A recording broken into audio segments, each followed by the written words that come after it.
إنما يريد الله ليذهب عنكم الرجس أهل البيت ويطهركم تطهيرا.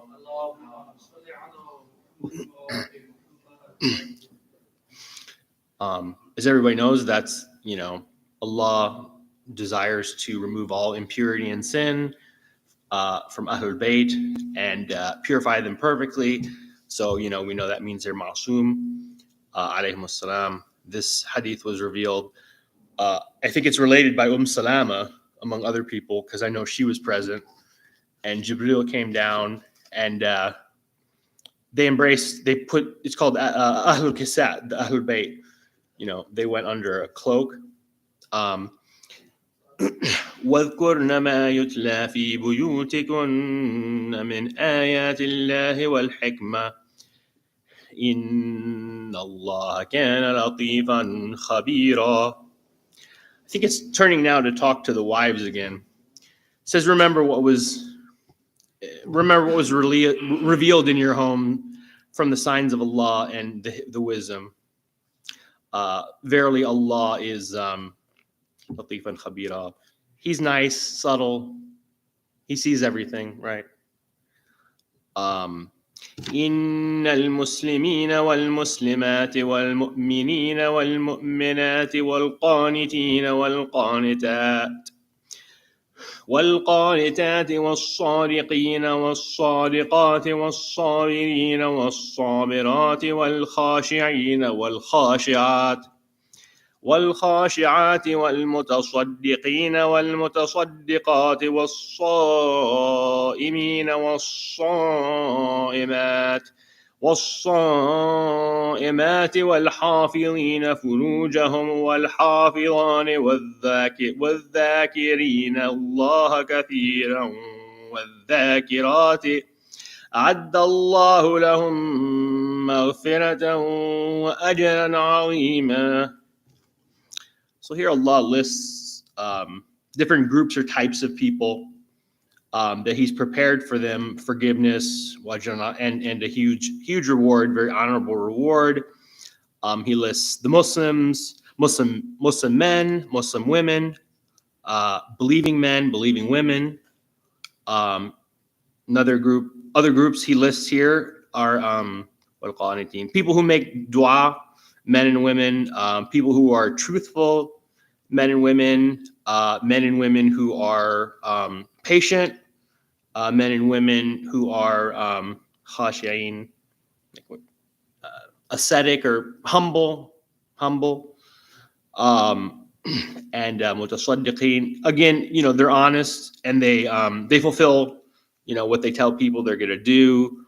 The men that fast, women that fast, those who protect their private parts, men who protect their private parts, and everybody. I think it says, it uses the plural, I think, for men and women there. No, I'm sorry. It says men and women separately. And those men who remember Allah a lot and women who remember Allah. So as we can see, the verse is very talking about equality, because it's specifically mentioning the men and the women.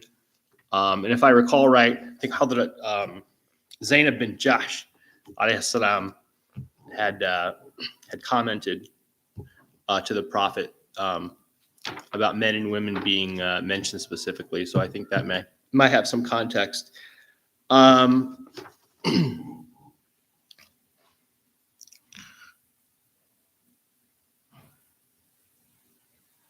وما كان لمؤمن ولا مؤمنة إذا قضى الله ورسوله أمرا أن يكون لهم الخيرة من أمرهم ومن يعص الله ورسوله فقد ضل ضلالا مبينا. Okay, this one here is saying that if Allah has determined something and His messenger has given an order, then the believers and the believing men and believing women, they don't have a choice in obeying the order. And it's interesting. This is after Ayatul Tathir, because the Muslims were obligated to obey the order to follow Imam Ali as Khalifa. Of course, most of them at that time disobeyed. So then it says, وَمَن يَعْصِ اللَّهَ. Okay, so whoever disobeys Allah and His Messenger is misguided, a manifest misguidance, or a clear misguidance. So, Sadaqallahu al-Azim, wa sallallahu ala Muhammadin wa ahli bayti at-tayyibin at-tahirin al-ma'sumin wa ajil farajahum al-sharif al-karim.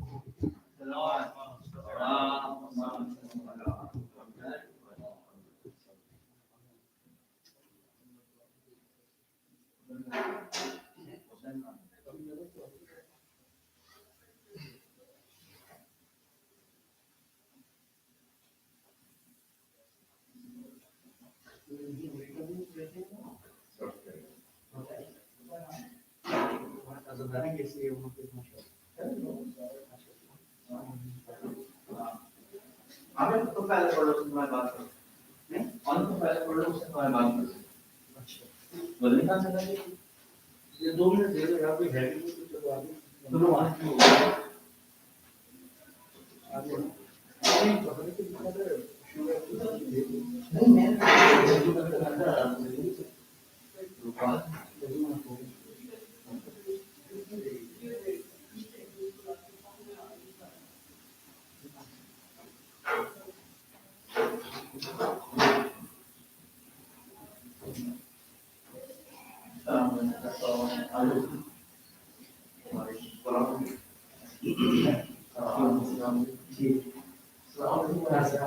السلام علیکم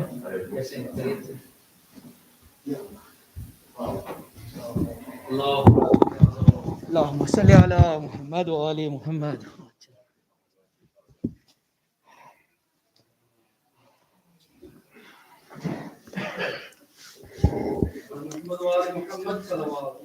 اللهم صل على محمد وآل محمد وعجل فرجه. For the love of the Holy Prophet and his holy family, please recite the second salawat. Allahumma salli ala Muhammad wa ali Muhammad. For the reappearance of our awaited Savior, please recite the third salawat. Allahumma salli ala Muhammad wa ali Muhammad.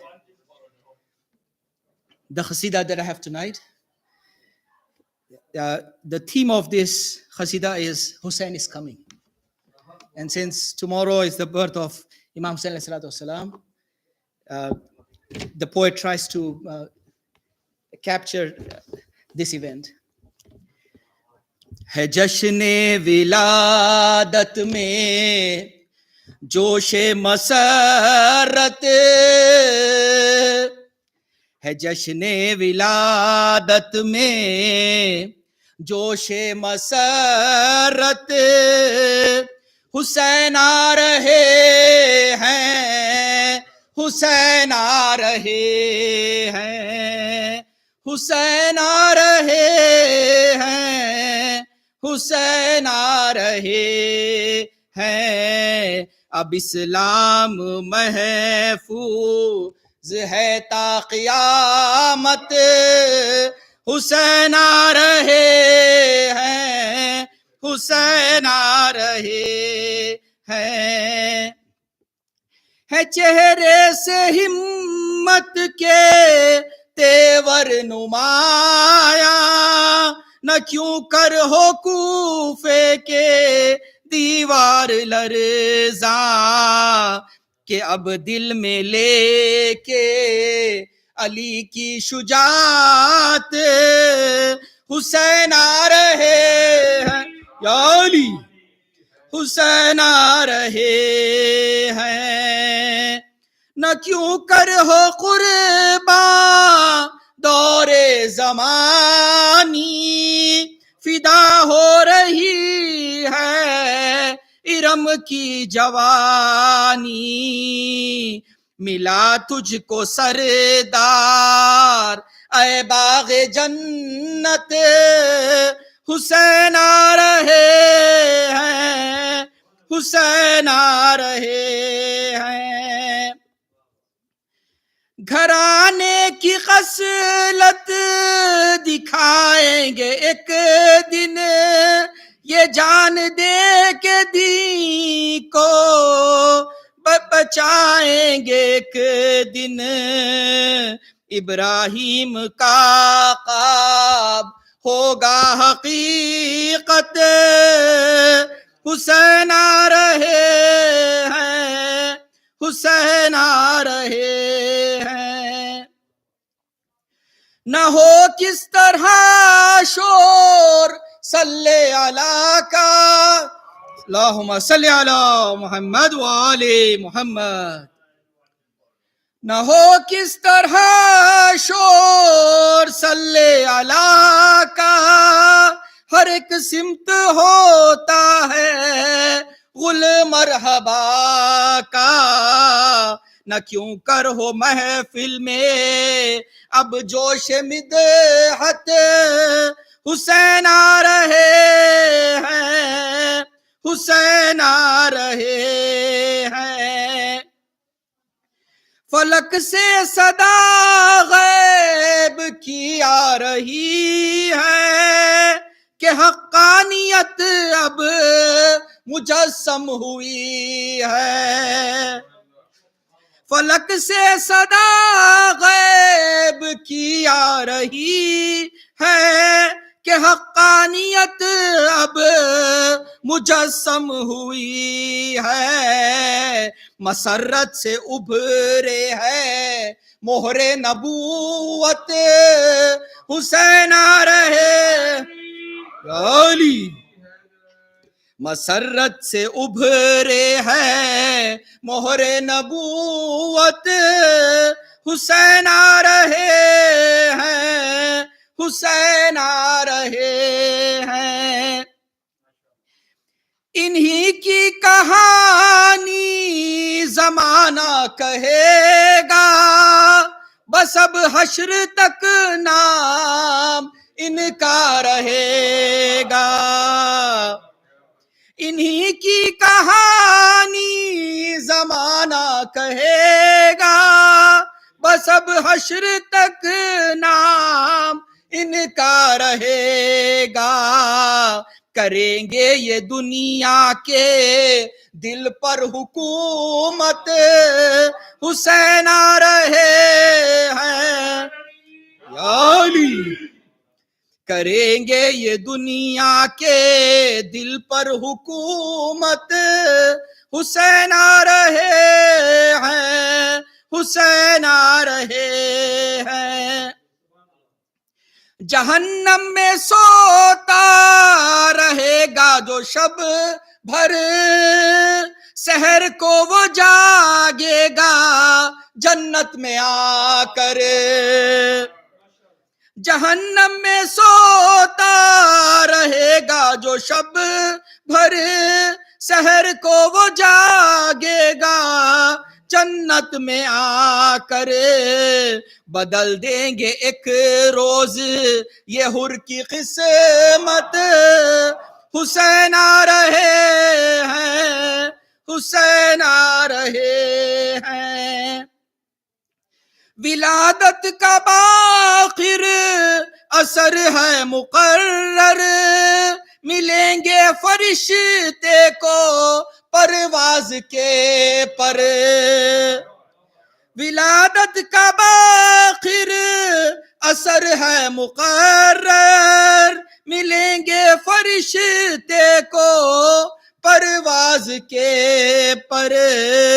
نہ کیوں کر ہو فطر اس کو جوش مسرت، حسین آ رہے ہیں، حسین آ رہے ہیں۔ ہے جشن ولادت میں جوش مسرت، حسین آ رہے ہیں، حسین آ رہے ہیں۔ صلوات اللہم صلی علی محمد وآل محمد۔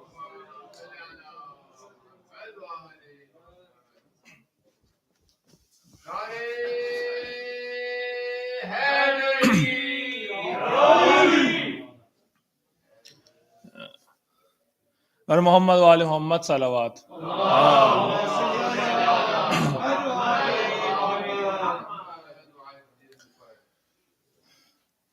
کہاں سے لائے گی دنیا حسین کے جیسا، کہاں سے لائے گی دنیا حسین کے جیسا، فقط حسین ملے گا حسین کے جیسا، کہاں سے لائے گی دنیا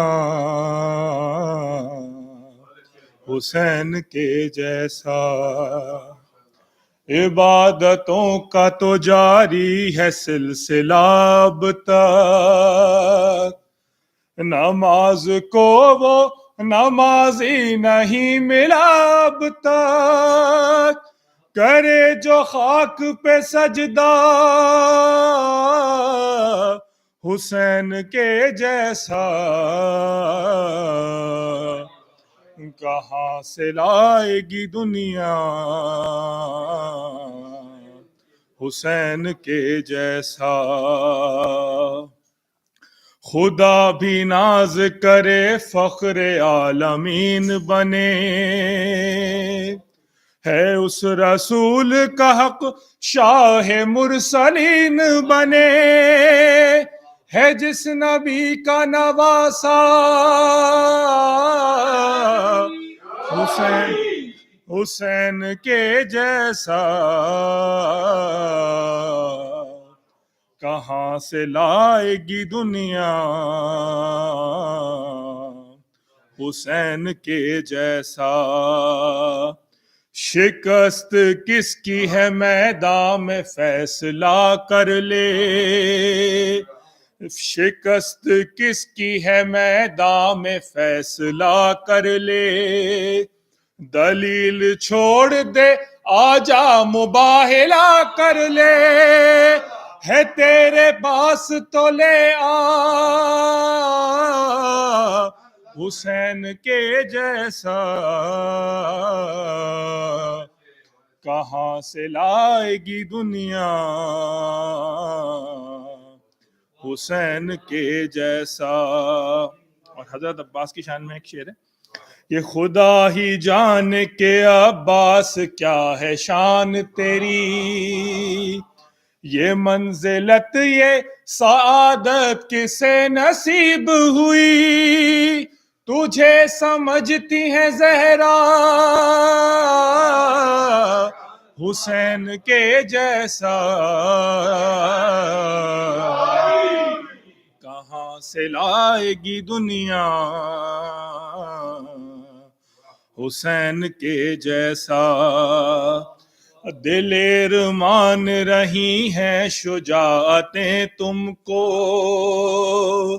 سلام کرتی ہیں اصغر شہادتیں تم کو، ہے 6 مہینے میں جذبہ حسین کے جیسا،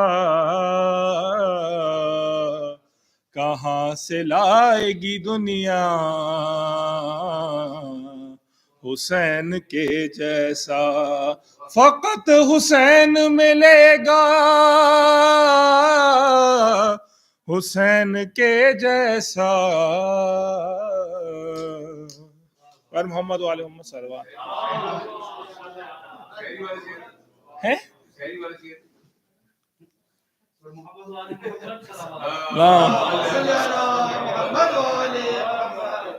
آپ کو تو پوری یاد ہے. نصیریوں سے کہو چھوڑ دیں بضد ہونا، نصیریوں سے کہو چھوڑ دیں بضد ہونا، قبول کیسے کرے گا وہ لم یلد ہونا، جسے نصیب ہو بیٹا حسین کے جیسا. ارے محمد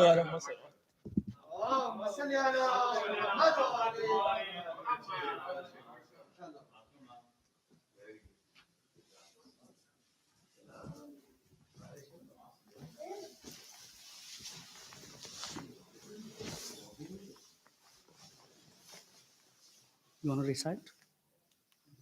باواز بلند تر صلوات اللہم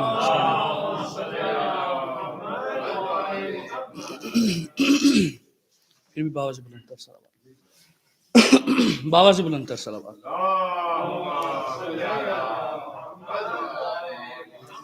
کیونکہ کل یکم شعبان تھی تو بی بی کے لحاظ سے 2 مصرے اور پھر امام حسین علیہ السلام کی شان میں باواز بلند تر صلوات. اللہم صلی علی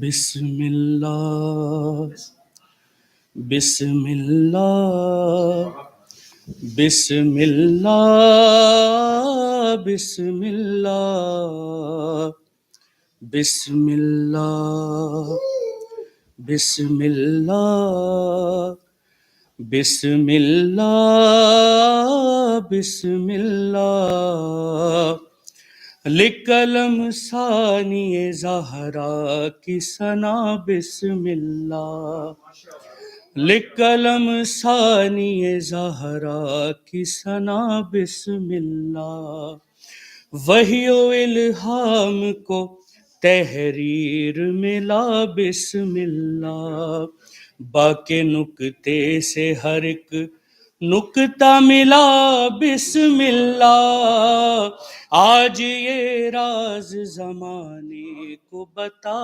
بسم اللہ کہ علم حیدر کا خلاصہ ہے علی کی بیٹی دوسری نہج بلاغہ ہے علی کی بیٹی سلام بنت علی سلام یا زینب. بارہ دیگر صلوات.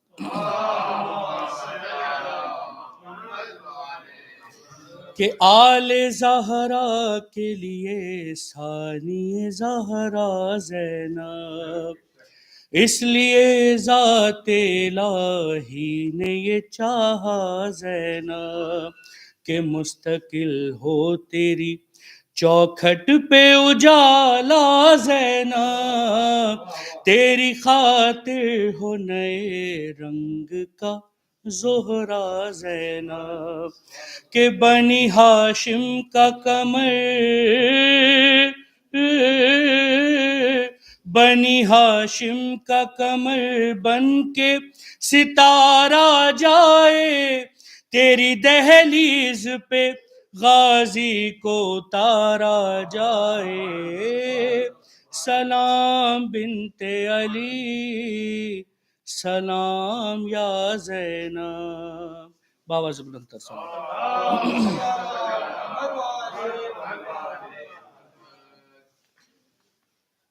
پھر بھی باواز بلند تر صلوات. اللہم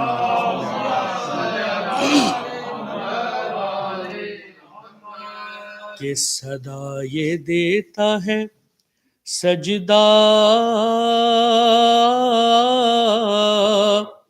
حسین جیت گئے صدا یہ دیتا ہے سجدہ حسین جیت گئے بچا کے دین نبی کا حسین جیت گئے حسین جیت گئے حسین جیت گئے صدا یہ دیتا ہے سجدہ حسین جیت گئے اور سینا کی نوک پہ جیسے ہی سر بلند ہوا عجیب شان سے مقتل میں مصطفیٰ نے کہا وہ دیکھو فاطمہ زہرا حسین جیت گئے حسین جیت گئے حسین جیت گئے صدا یہ دیتا ہے سجدہ حسین جیت گئے اور قریب خانہ پروردگار جا تو سہی قریب خانہ پروردگار جا تو سہی نظر سے بغض کے پردے ذرا ہٹا تو سہی لکھا ہے پر سر کعبہ حسین جیت گئے حسین جیت گئے حسین جیت گئے صدا یہ دیتا ہے سجدہ حسین جیت گئے اور علی کے لہجے میں خطبات تو سنانے دو ذرا سی دیر ہے زینب کو شام آنے دو یزید خود یہ کہے گا حسین جیت گئے حسین جیت گئے حسین جیت گئے صدا یہ دیتا ہے سجدہ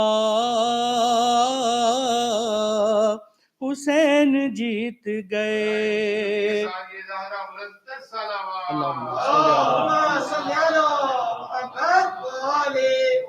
اور اس میں امیر شام ہے لیکن میں اس کو غریب شام کہہ رہا ہوں کہ غریب شام کہاں اب تیری حکومت ہے غریب شام کہاں اب تیری حکومت ہے میرے حسین کے قدموں پہ لاش بیعت ہے اٹھا لے آ کے جنازہ حسین جیت گئے حسین جیت گئے حسین جیت گئے صدا یہ دیتا ہے سجدہ حسین جیت گئے نعرہ حیدری اور کیا جو نہر پہ قبضہ علی کے دلبر نے سلام پیاس کو بڑھ کر کیا سمندر نے پکارنے لگے دریا حسین جیت گئے حسین جیت گئے حسین جیت گئے صدا یہ دیتا ہے سجدہ حسین جیت گئے اور بہت توجہ چاہوں گا اس پہ ہے عکس فاتح خیبر یہ بے زبان نہیں ہے عکس فاتح خیبر یہ بے زبان نہیں اے حرملا تجھے معلوم اس کی شان نہیں ابھی کہے گا یہ بچہ حسین جیت گئے حسین جیت گئے حسین جیت گئے صدا یہ دیتا ہے سجدہ حسین جیت گئے اور بگاڑا کیا ہے تکلم ہمارا فتووں نے بگاڑا کیا ہے تکلم ہمارا فتووں نے زمانہ گونج رہا ہے صدائے ماتم سے گلی گلی میں ہے چرچا حسین جیت گئے حسین جیت گئے حسین جیت گئے صدا یہ دیتا ہے سجدہ حسین جیت گئے بچا کے دین نبی کا حسین جیت گئے حسین جیت گئے حسین جیت گئے صدا یہ دیتا ہے सजदा हुसैन जीत गए।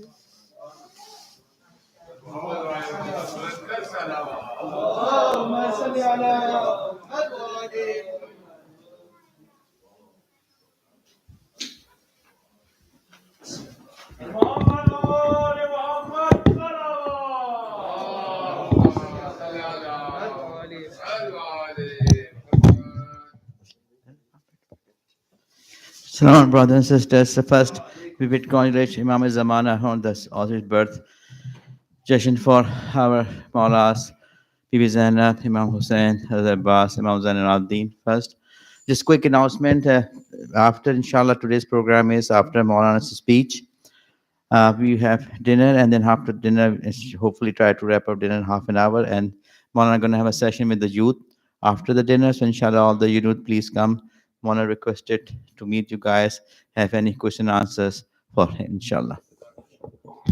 नारे तकबीर, नारे रिसालत, नारे हैदरी, नारे शुदी इमाम ज़माना अलैहिस्सलाम बुलंद तर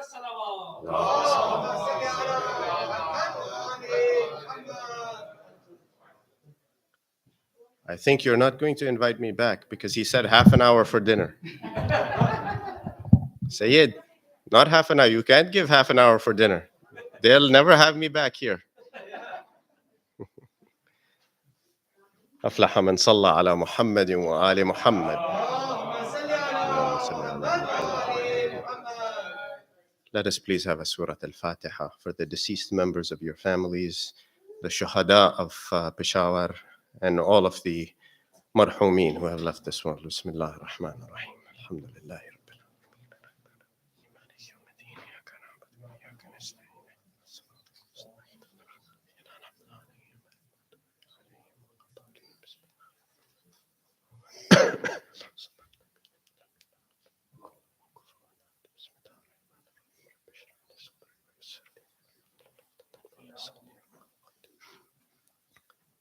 وقل ربي أعوذ بك من همزات الشياطين وأعوذ بك ربي أن يحضرون. بسم الله الرحمن الرحيم. الحمد لله الذي أنزل القرآن الكريم والفرقان الحكيم على النبي الحليم الذي هو على خلق عظيم وجعله الدليل على خير سبيل وكتابا فيه تفصيل وبيان وتحصيل ظاهره أنيق وباطنه عميق لا تحصى عجائبه ولا تبلى غرائبه. والصلاة والسلام والتحية والإكرام على من أرسل حجة للعالمين وكان نبيا وآدم بين الماء والطين، سيدنا ونبينا وشفيعنا وحبيب قلوبنا وطبيب نفوسنا المصطفى الأمجد والرسول المسدد أبي القاسم محمد.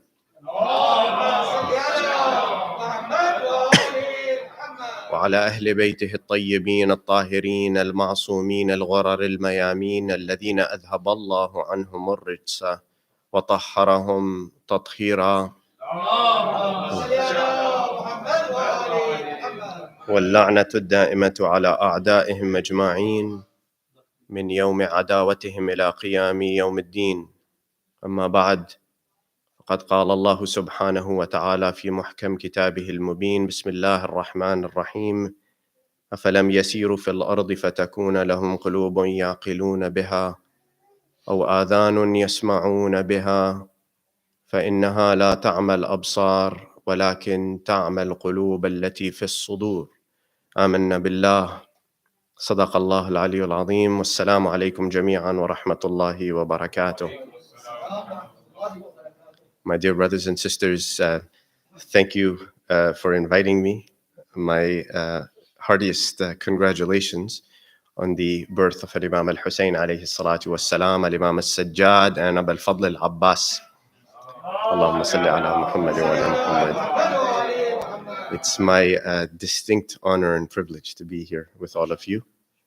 And I'm already telling you in a disclaimer that it was not I who told Sayyid that dinner is going to be 30 minutes. Just so you know, especially if it is like biryani or something like that, you need a little time. You have to have gulab jamun after, yes, some chai. So it was not me. I would say that up front. Otherwise, that's it. The word gets around. Shias are such that the word gets around. Everyone in North America will know. Don't invite this guy. He cuts into our dinner time. Allah subhanahu wa ta'ala, and we are here. There is no way in any way, shape, or form that I can discuss Al-Imam Abi Abdullah al-Hussain with this tongue. Nor Al-Imam al-Sajjad, nor Abu al-Fadl al-Abbas. But the goal is to say, why is it that Allah has given us these figures in our lives?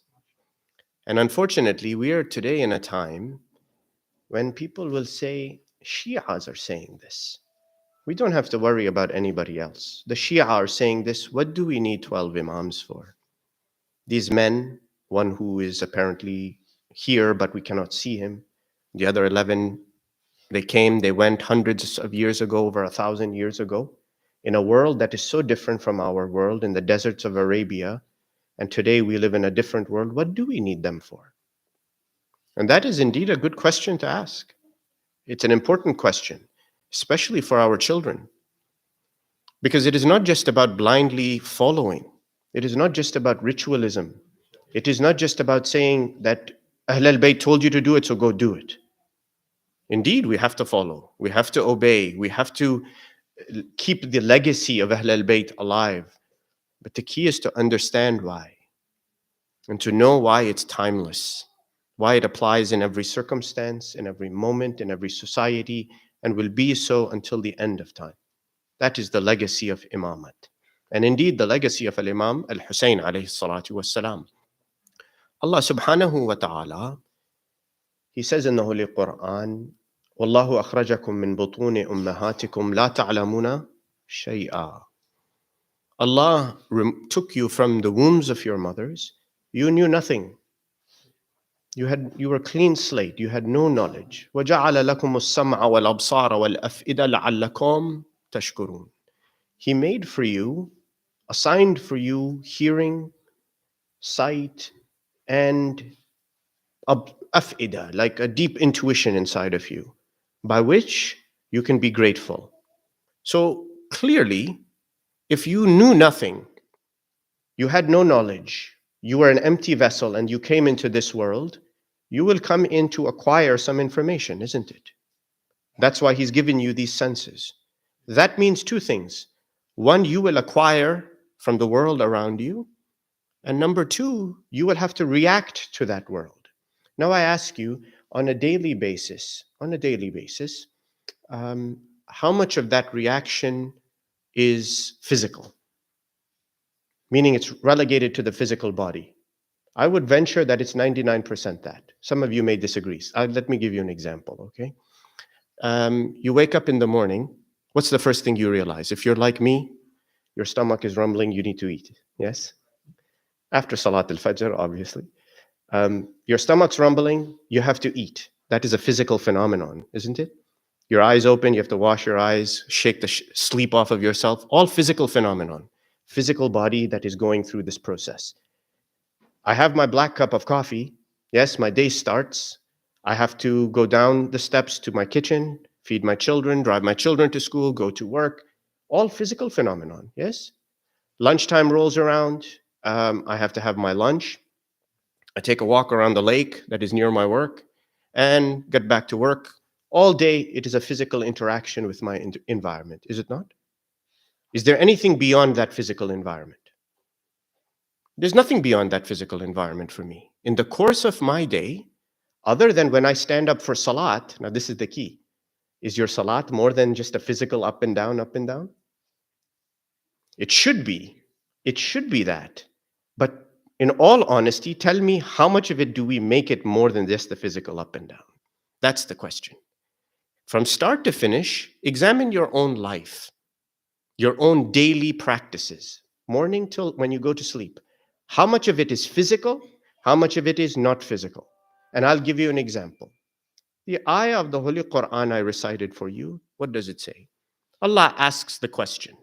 He says, أَفَلَمْ يَسِيرُوا فِي الْأَرْضِ فَتَكُونَ لَهُمْ قُلُوبٌ يَعْقِلُونَ بِهَا أو آذان يسمعون بها.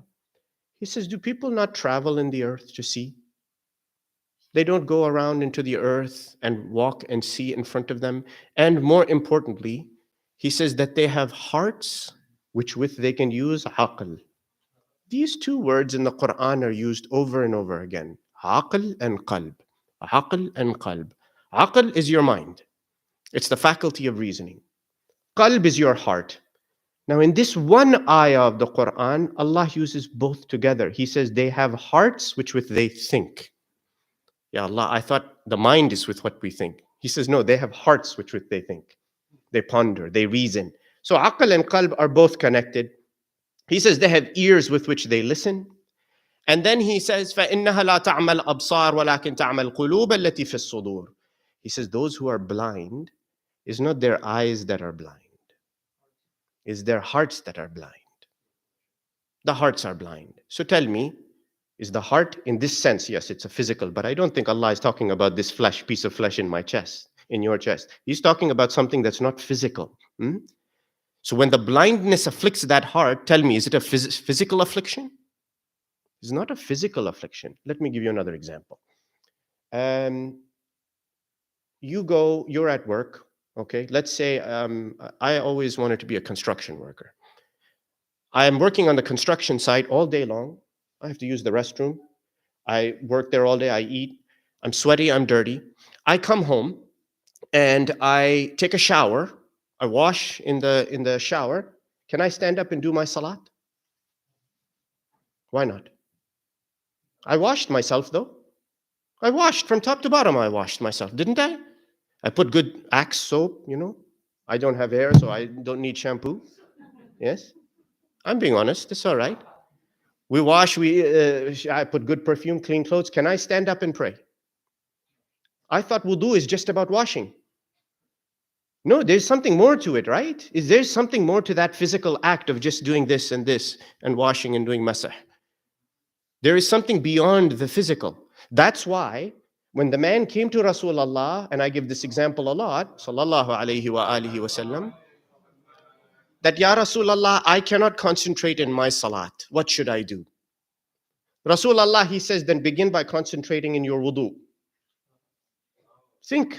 When you do your wudu, how do you do it? Physically. You do it physically only. It's like autopilot. It's like autopilot, isn't it? You don't think about it because you've been doing it since you were a little child. That's why there is dua. Or even easier, it is mustahab. You read Surah Al-Qadr from start to finish in your wudu. It will create mindfulness inside of you such that when you come to the musalla to pray, is not only now a physical act, but suddenly everything that is inside of you that is beyond physical becomes activated. That's why the Quran talks about two things, mind and heart. Mind and heart. And the role of imamat on the mind and the heart is very important. And inshallah, that's what I'm going to try to express to you tonight. Salawat ala Muhammadin wa ala Muhammad. Allahumma salli ala Muhammad. Now this mind that Allah has given to us is so key that even in the hadith, the hadith al-Qudsi, I believe, in which Allah says that I will not be worshipped with anything better than the mind. That your mind is so key to reason and understand. But yet, is it not the mind that is very dangerous as well? Yes? In so many ways. Let me give you an example how very easily the mind can deviate. There are clear things. For example, if Allah says that there is poison in front of you, you know there is poison in front of you. Something like wolf's bane. I work in the lab, I'm a scientist, I work with wolf's bane. There's wolf's bane in front of you, you know it's a poison. It's a neurotoxin, it will kill you within seconds. It will kill you. Yes? You see it, you know it's a poison. Is it allowed for you to take it? No, it's not allowed for you. It's haram for you to consume it because it will cause you harm. It will potentially kill you. That is a matter of aql, reasoning.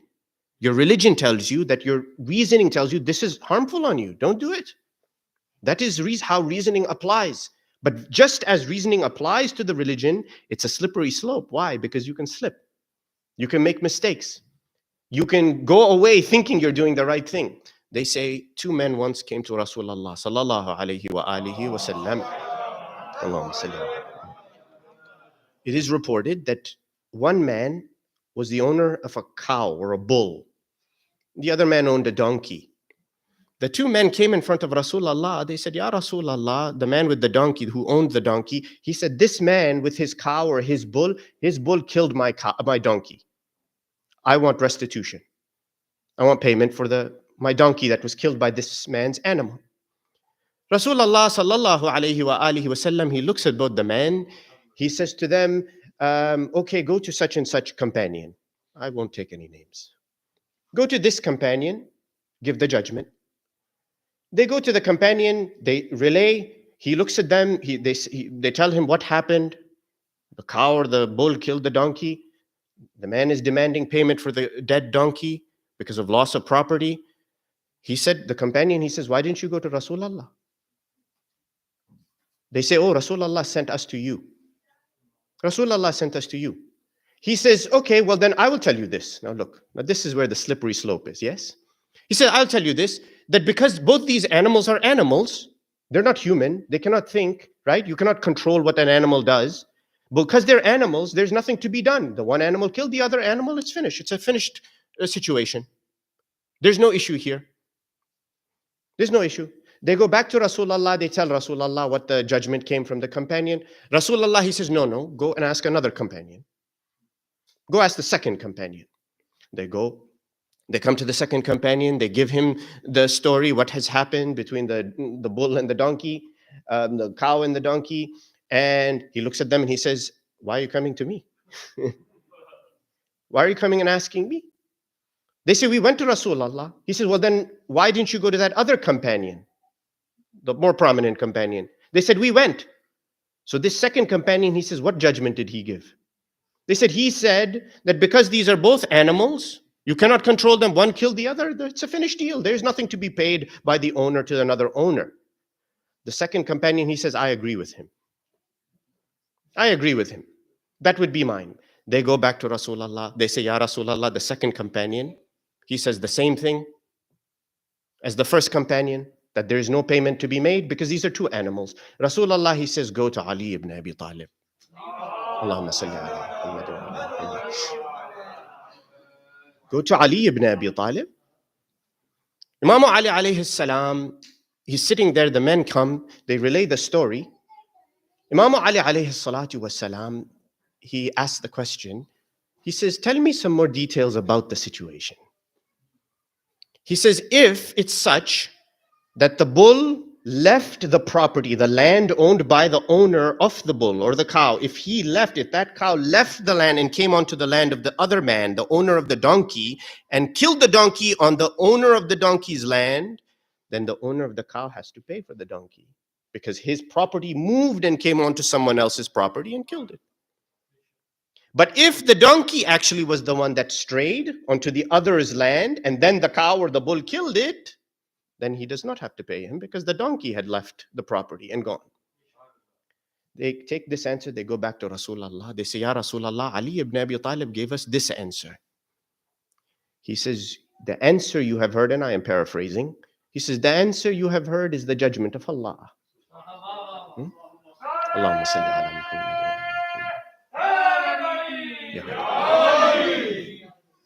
This is the judgment of Allah. See how easy, we think it is a simple thing. Let's pass judgment. This is the power of the mind. And at the same time as the power of the mind, it is the slippery slope that the mind can make you falter. That's why when you have aql, when you have reasoning, you must apply the laws of Allah to it. And it is so key to your religion to understand and to reason properly, my dear brothers and sisters, properly. There are so many things that can shape your mind today. Do you know how many things influence your mind? So many things influence your mind. Let me give you an example. I'm a scientist, so I see everything from a perspective of science. They took some people and they put them in the room together.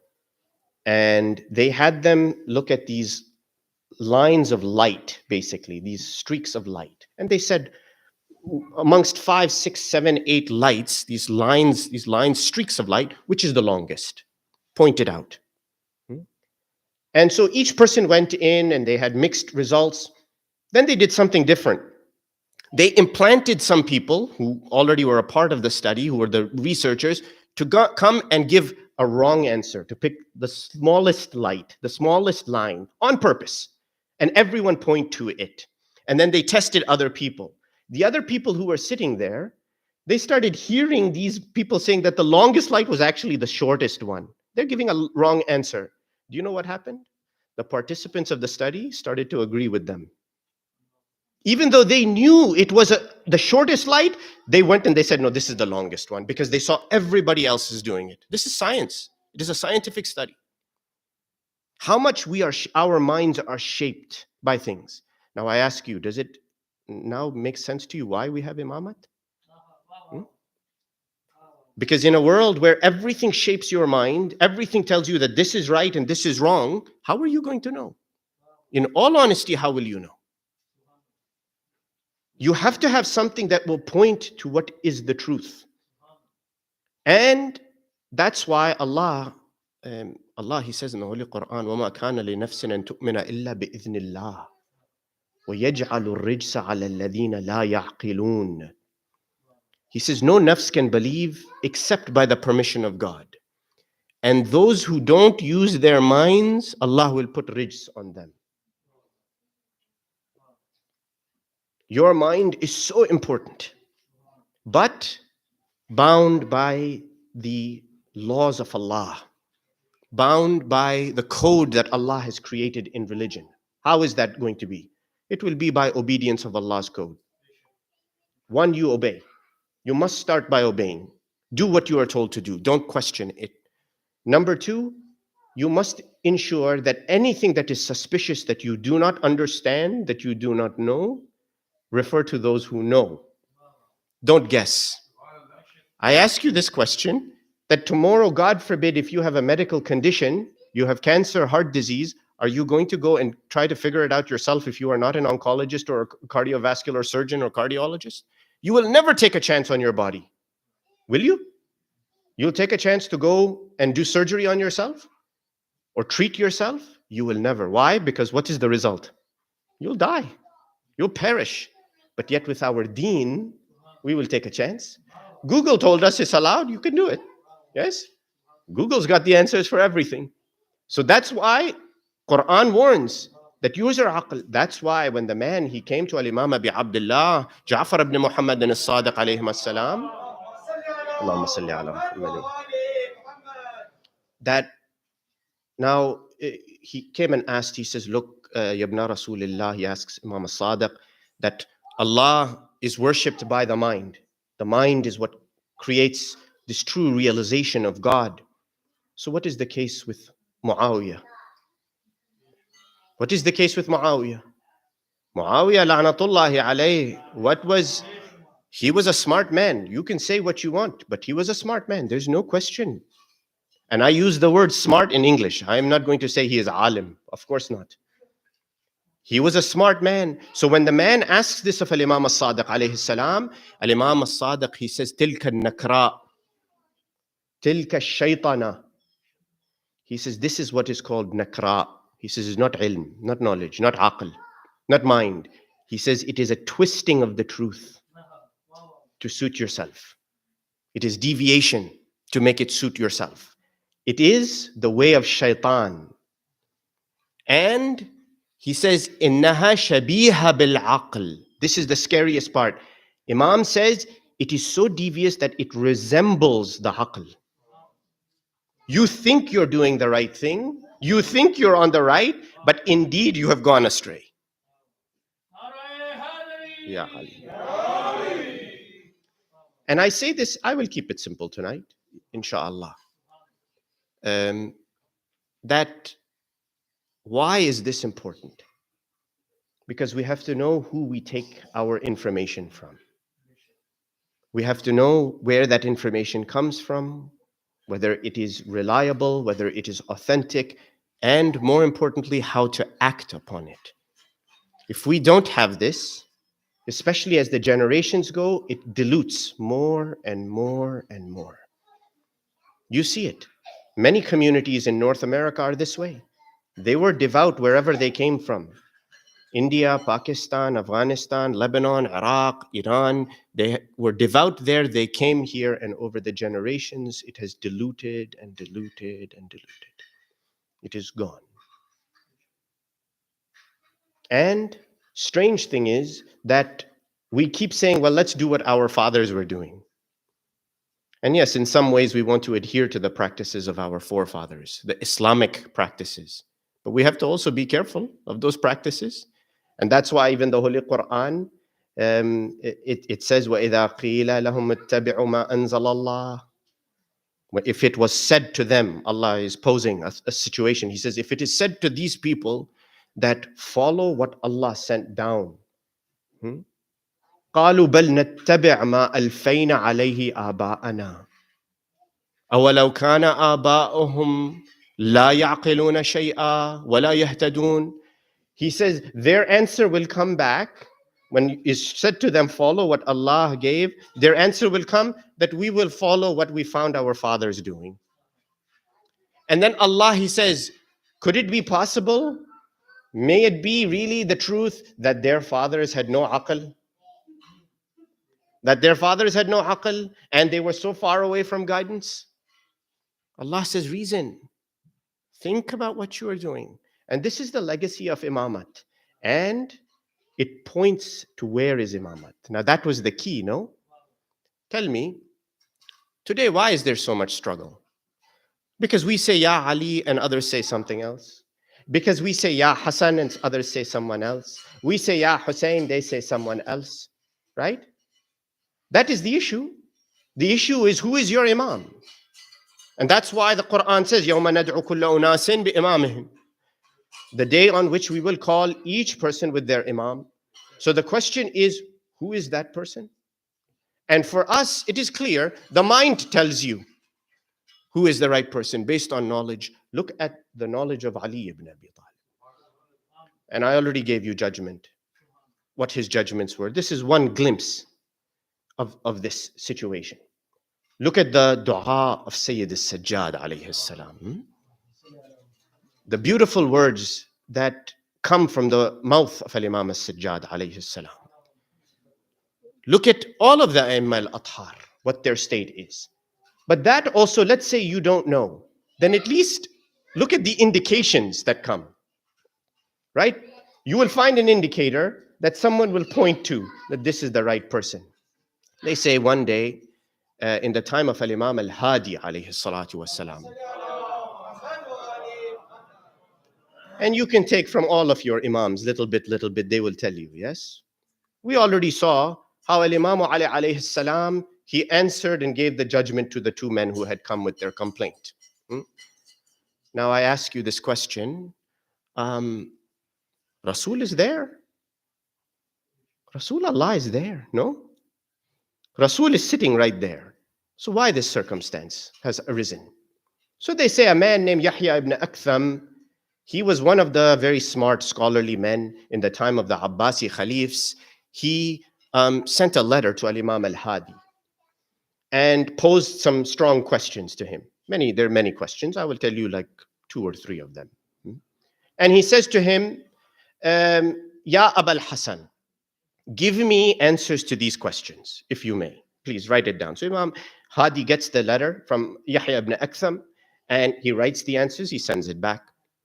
One of the questions that is posed to Imam al-Hadi alayhi salatu wassalam is that when Yusuf alayhi salam made himself known in Egypt to his father Yaqub, to his brothers, what happened? They all bowed down. They went into sajda in front. So the question that comes from Yahya ibn Aktham, how is it that they are bowing to anyone other than Allah? This is a Nabi. Yaqub is Nabi. And Yusuf alayhi salam is human. How are they bowing down in front? That's the first question. Second question is, Ali ibn Abi Talib alayhi salatu wassalam, in the battle of Jamal, he stopped fighting. When the fighting had stopped, he told his soldiers that don't pursue the enemy, let them go. You know this. that in the Battle of Jamal, when the camel came down, Imam Ali, he said, stop. And those who run off, those who go to Basra, many of them ran to Basra, which was their headquarters. He said, leave them be. Do not chase after them. But on the other hand, at the Battle of Siffin, Imam Ali, when they came and said that we're defeating them, Imam Ali said, keep fighting, don't stop fighting them. Why? Why in Jamal one thing, Siffin another? Aql, you'll see. The third question that Yahya ibn Aktham, he asks Al-Imam al-Hadi alayhi salatu wassalam, he says that when Sulaiman was sitting there, Nabi Sulaiman alayhi salam, and he says, bring me Bilqis's throne. You know the story. He's sitting there, where is the Hudhud? Hudhud comes, he says, I was in Saba. I saw that there is a queen, they worship the fire. She has a great nation, great army. Sulaiman, he says, who can bring me the throne? And the question is asked, the Afrit, he gets up, the jinn. And he is qawi and ameen. He is strong and trustworthy. He says, before you stand up from your seat, I will bring you the throne of Bilqis. Then another stands up and he says, before your eye blinks even, I will have it for you. So now the man, Yahya ibn Aktham, he asks Imam Hadi. He says, why? Sulaiman is Nabi. Why is he asking someone else to do it? Why is he asking someone else when he himself is Nabi Allah? He has everything under his wind, under his control, animals under his control, everything is under his control. Why is he asking someone to do it for him? Imam Hadi now starts to write the answers. First question, why did Yaqub alayhi salam and the brothers bow in front of their brother and their son, Yusuf? Imam Hadi answers, he says that bowing of Yaqub and the sons of the brothers to Yusuf alayhi salam was out of obedience to Allah and love for Yusuf. Obedience to Allah, love for Yusuf. Tell me, this is not a state of aql? It is to know what you are doing. That's why those who accuse us that we go to the darih of Imam Hussain and you are doing sajda in front of grave of a human being, we say, no, this is obedience to Allah and love for Hussain. Is it not? Is not the same thing? So Imam Hadi sends this answer. Second question, that why Ali let the Jamal soldiers go, but the Siffin soldiers, he chased after them, meaning he kept fighting them. Imam Hadi alayhi salam, he answers, he says, in the Battle of Jamal, when the camel was struck down, he says the head of that army had been defeated and they had no esteem left in them. They were defeated. He says that's why there was no need to fight any further. But in Siffin, the head of the snake was still alive. Where was Muawiyah? He was way in the back. Nothing had happened to him. Imam Ali alayhi salam, he says the head of the snake is still alive. The head is still there. Keep fighting. Answer 2. Answer number 3 is the one that is important. Yes? I already told you that the 2 men came to Rasulullah. They said, I want restitution, repayment, reparation for my donkey because the cow killed it. Rasul is sitting there, but he points other people. He says, go to this guy, go to this guy, go to Ali ibn Abi Talib, right? Now the question comes to Imam Hadi that Sulaiman is sitting there, Nabi Allah, he is the chosen of Allah, yet he says, who will bring me the throne of Bilqis? Ifrit stands up. Asif bin Barkhiya stands up. Asif bin Barkhiya, what does the Quran say about him? عِنْدَهُ عِلْمٌ مِنَ الْكِتَابِ. He has a small amount of knowledge, little bit of knowledge of the book, little bit of knowledge. Imam Hadi answers the question. He says, Sulaiman could have asked himself. He is Nabi Allah. But the reason he asked and the answer was given to Asif bin Barkhiya, the one with little bit of knowledge, is because he wanted to show that after him, who should you follow? After he goes, who is the one you should turn to? That's why I say to you that when Rasulullah, he says, go to that guy, but no, you're not going to get the same answer from him as you get from Ali ibn Abi Talib. What is he telling you? Pointing to imamat. Pointing that there is always going to be a source that you can turn to. And all the imams did this. They did this. Not Al-Imam As-Sadiq alayhi salatu wassalam sitting in the company of people and the Syrian man comes to him to challenge. Imam Sadiq cannot answer him himself. No, but he says, come Hisham ibn al-Hakam. Hisham, one of the great companions. Zurara ibn A'yan, one of the great companions. Come and give them an answer. Why? Because Imam knows that I will not be there all the time in front of you. You can turn to people who are trustworthy, who you can turn to ask to get your questions answered. This is aql. And how Allah has very clearly showed through his book and his Nabi where the imamat is and where the aql is always going to lie. Now at the same time, I mentioned this to you, that the ayah I started with, أَفَلَمْ يَسِيرُوا فِي الْأَرْضِ فَتَكُونَ لَهُمْ قُلُوبٌ يَعْقِلُونَ بِهَا. They have hearts with which they think, they ponder. It's not just the aql, the mind, that reasons. It is the qalb now. So these two things. Today we are seeing the mind deviating, isn't it? The mind becomes confused by many things. The mind adopts things that it should not adopt. It becomes overwhelmed by what is called inhiraf. Inhiraf means you have moved away. You have turned away. And your mind thinks you're doing something right, but indeed you haven't. And this is human nature. I ask you this, do we have any doctors here? Any doctors? No doctors? We have some doctors. Doctor. You can raise your hand. Be proud. I'm a doctor. Yes, okay. Don't worry, I'm not asking you for free prescription of anything. Don't worry. Today, one of the greatest discoveries is antibiotics. Yeah? Jonas Salk, some of the things that came up in those hundreds of years ago, greatest of discoveries. And as we improve and we improve, we come out with things like vancomycin, methicillin, all of these drugs. Tell me what's also happened with that? Resistance. And the stronger you make that antibiotic, what happens? Those bugs become stronger and stronger. Vancomycin resistant, right? Methicillin resistant. Keep making stronger antibiotics. Yes, multi-drug resistance. Ya Allah, truly. But our aql says, no, we're succeeding, right? Yet Allah says, look, you're limited. Your mind can go in wrong directions. It truly can. That's why you keep it harnessed. You must keep it harnessed by deen, by aqeedah, by obedience to Allah, by following the proper sharia. And don't allow it to slip. Because either that will slip or your qalb will slip. Yes? So let's focus on the heart now. And why do I say this? Because we are all prone. We are all prone. Yes? So now someone tell me the heart is not like the mind. When you think about the heart, you think of what? Emotion. You think about feeling. And you want two things not to happen to your heart, as the Quran says. Marad al-qalb, qaswat al-qalb. Two things.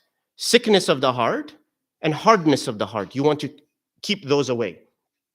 Because Allah says these are the two things that will destroy you.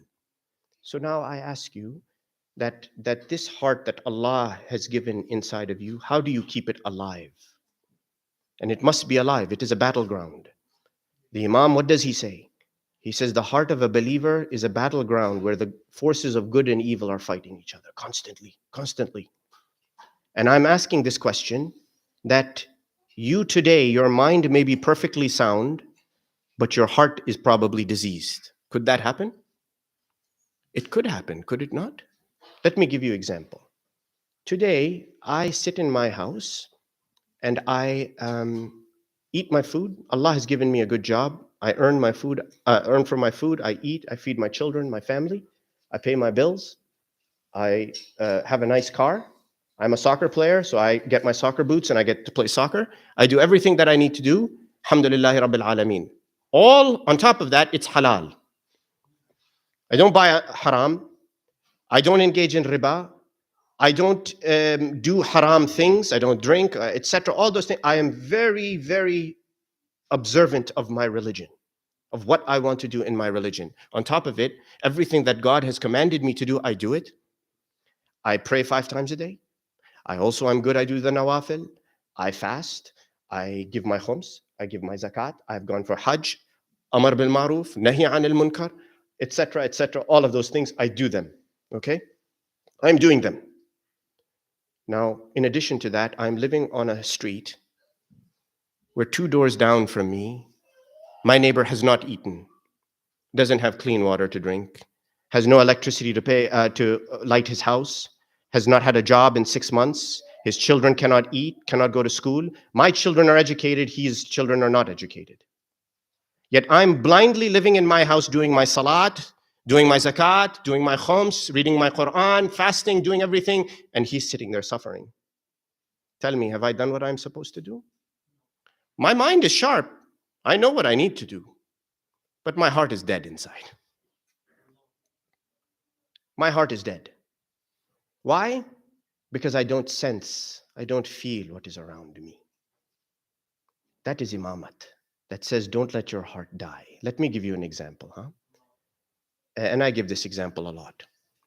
The sociologists, and I think I've jumped around a lot. I talked a little bit about psychology, sociology, history, medicine. We're missing engineering, although I'm not good at math. You know, I tried. I did like calculus in high school and college. And I realized very quickly, it's not for you. Come on, just change. I even tried medical school. I was like, I'm going, like good Indian Pakistani kid, you got to go to medical school. Everyone starts on the same boat, going to medical school. And then, I'll say for me, I fell off very fast, very quick. I said, let me do PhD instead. That's a little more my cup of tea. So I know all of these stages that occur, and you find yourself to struggle. You find yourself to be in difficulty and in challenge. And that's why you have to find a way to keep yourself as grounded as possible. Yes? As strongly adherent as possible. And your heart is one of those things that very easily can go, that very easily can be destroyed. So now, the sociologists, what do they say?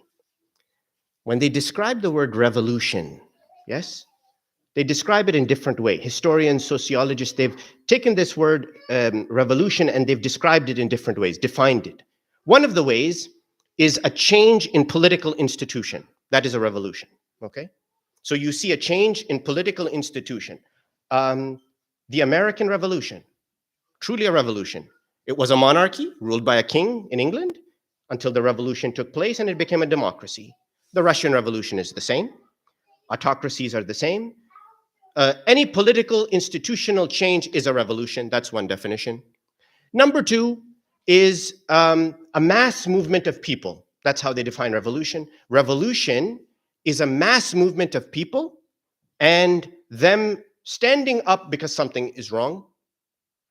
Number three, and this is Lenin who gave this definition of revolution. He said revolution is the uprising of the commoners. It's an uprising of the commoners against the aristocracy, such that they topple them over. Now I ask you, Imam Hussain, can you describe what he did as revolution if you base it on these definitions? Was there political institutional change after Ashura? There was no political. Banu Umayyah stayed. And after them, Banu Abbas followed. They were even worse. Yes? Was there political institutional change? No. No political institutional change. What about a mass of people who are standing up for some cause? Imam Hussain had 72 standing with him, 120 in some riwayat, against 30,000. Is that a mass of people? No, it's a handful of people, maybe. It's a drop in the bucket. What about the commoners standing up to fight? In this case, no. They were fighting the commoners. Imam Hussain was fighting the commoners. So then what is the revolution of Imam Hussain? What is this change? The revolution is the preservation of the heart. It is to say, and I ask you this question, that our imams in the physical sense, in the worldly sense, yes, meaning their position in society, did it suddenly become better? After Karbala, imams became suddenly kings, recognized? No, they were marginalized. Even more, they were marginalized and oppressed. Did they? No, they didn't.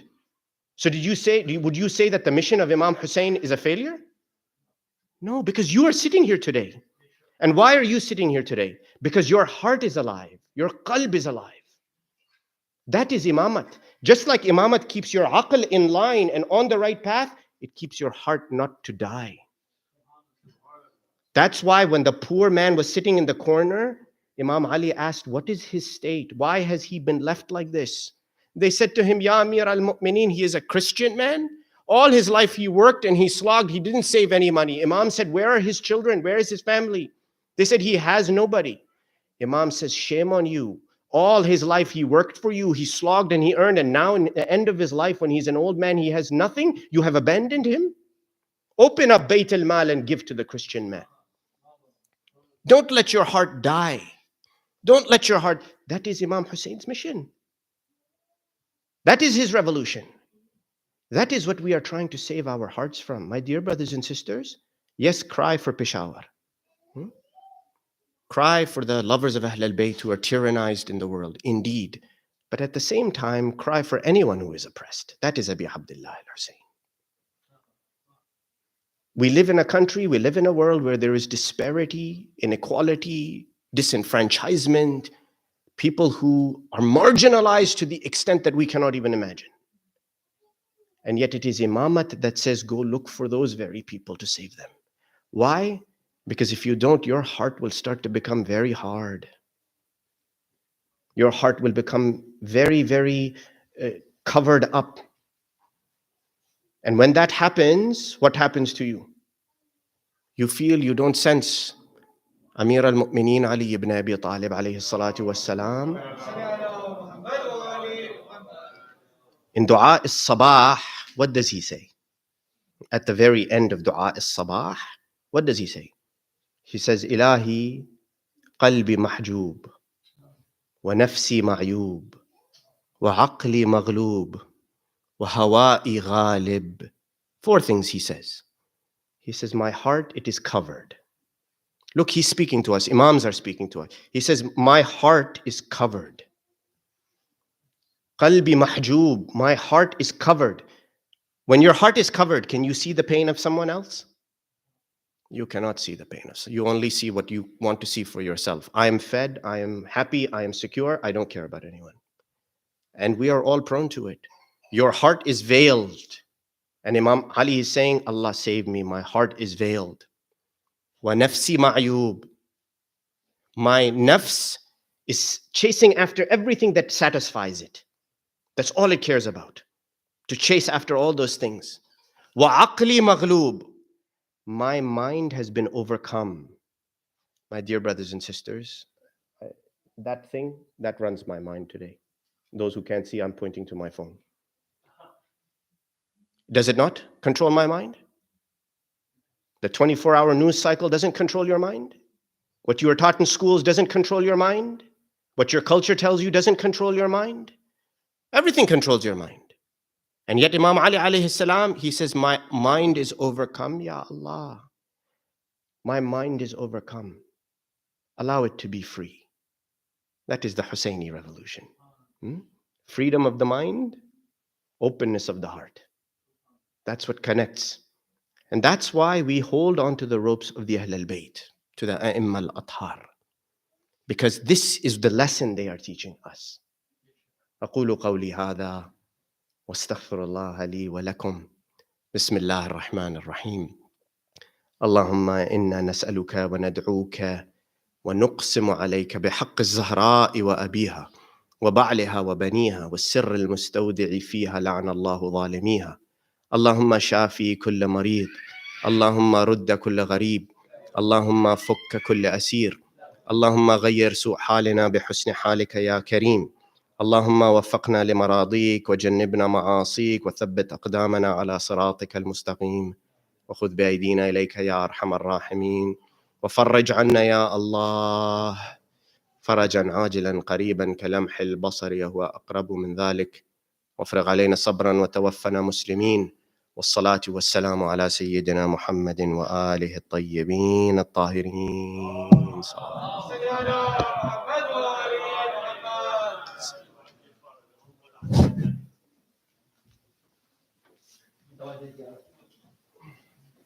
Assalamu alaikum ya Abdullah.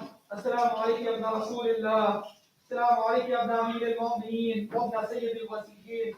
السلام عليك يا ابن فاطمة الزهراء سيدة نساء العالمين. السلام عليكم سائر شهداء كربلاء خصوصا سيدي مولاي أبو الفضل العباس يا ابن أمير المؤمنين. السلام عليكم ورحمة الله وبركاته. السلام عليك يا غريب الغرباء. السلام عليك يا من الضعفاء والفقراء. السلام عليك يا سلطان يا أبا الحسن يا علي بن موسى والرضا. السلام عليكم ورحمة الله وبركاته. السلام عليك يا صاحب العصر والزمان. السلام عليك يا شريك القرآن. السلام عليك يا إمام الإنس والجان. عجل الله تعالى فرجك وسهل الله تعالى مخرجك وظهورك. السلام عليك وعلى آبائك الطيبين الطاهرين. السلام عليكم ورحمة الله وبركاته.